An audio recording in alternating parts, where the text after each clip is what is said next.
امام کی بہرحال آج شہادت ہے. امام زندان میں رہے 14 سال، تو وہ بیچ بہرحال مختلف ہیں. شیعہ کہاں تھے 14 سال تک؟ تو آج بھی ہم شاید اپنے آپ سے یہی گلہ اور اپنے آپ سے یہی کرتے رہیں کہ ہم کیا کریں، مصروفیت ہے. اور وہ جو غیبت میں ہے وہ کس کا انتظار کر رہا ہے؟ کسی اور کا انتظار کر رہا ہے. تو عزیزان، میں بہت معذرت کے ساتھ، بہرحال میں روایتی مجلس تو مجھ سے تو نہیں پڑھی جاتی، نہ میں پڑھ پاؤں گا بہرحال، لیکن اصل یہی ہے کہ جب ہم آئے کیوں ہیں، ہم جمع کیوں ہوتے ہیں؟ ہم تبدیل ہونے کے لیے آتے ہیں، ہم کچھ سننے کے لیے آتے ہیں. خود جو چیزیں ہم جانتے ہیں اس پر اگر ہم عمل کرتے رہیں تو یقیناً ہم آگے بڑھیں گے. اور کوئی نئی بات تو بہرحال ان ایام میں نہیں ہے، یہ تو لطف الہی ہے کہ پروردگار نے ہمیں ایسے مکاتب سے منسلک کیا کہ جن کی خوشیوں میں بھی ہم جمع ہوتے ہیں، جن کے غم میں بھی ہم جمع ہوتے ہیں. اور یہ ان کا لطف ہے کہ انہوں نے ہمیں انہی ایام کے ذریعے سے ہمیں رزق مادی بھی دے رہا ہے، رزق معنوی بھی دے رہا ہے.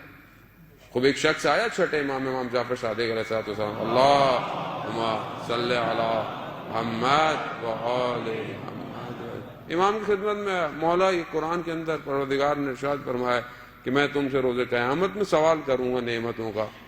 یہ کون سی نعمتیں ہیں؟ تو امام نے خود اس سے پوچھا کہ تمہارے نزدیک یہ کون سی نعمتیں ہو سکتی ہیں؟ کہا یہ جو کھانا پینا پھل، یہ سب جو نعمتیں. کہا میں تمہیں اپنے گھر بلاؤں اور پھر میں تمہیں کھانا کھلاؤں اور پھر میں کہوں اس کا شکر ادا کرو تو تمہیں کیسا لگے گا؟ عجیب سا لگے گا، مطلب کیسے میں اس کا؟ تو کہہ رہا میرے لیے تمہارے لیے عجیب سا لگے گا، اور پروردگار کے لیے؟ تو کہا پھر یبن رسول اللہ، پھر یہ کون سی نعمت ہے جس کا پروردگار سوال کرے گا؟ کہا نحن نعمت اللہ، ہم اللہ کی نعمت ہے جس کا تم سے سوال کیا جائے گا. تو اہل بیت اللہ کی طرف سے ہمارے پر نعمت ہے، اور یہ ان کا ذکر بھی ویسے ہی نعمت ہے. لیکن اگر ہم نے نعمتوں کا صحیح شکر ادا نہیں کیا، یہ نعمتیں چھین لی جاتی ہیں. خوب کسی چیز کا شکر ادا کیسے کیا جاتا ہے؟ آنکھ نعمت الہی ہے، کیا شکر ہے اس کا؟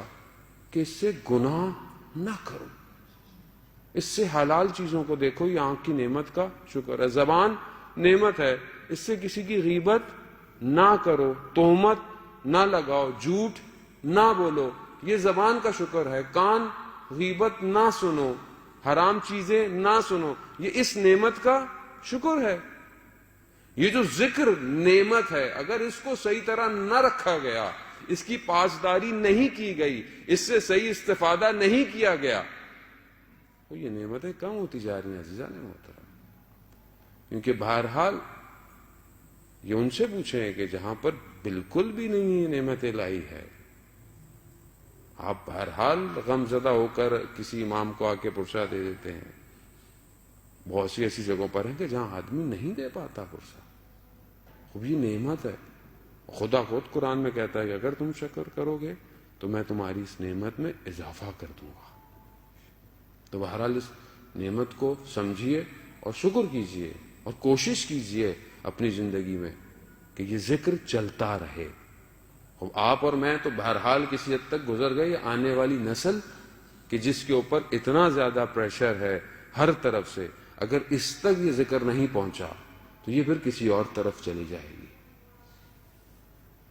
اور روز قیامت ہم سے ان کا سوال کیا جائے.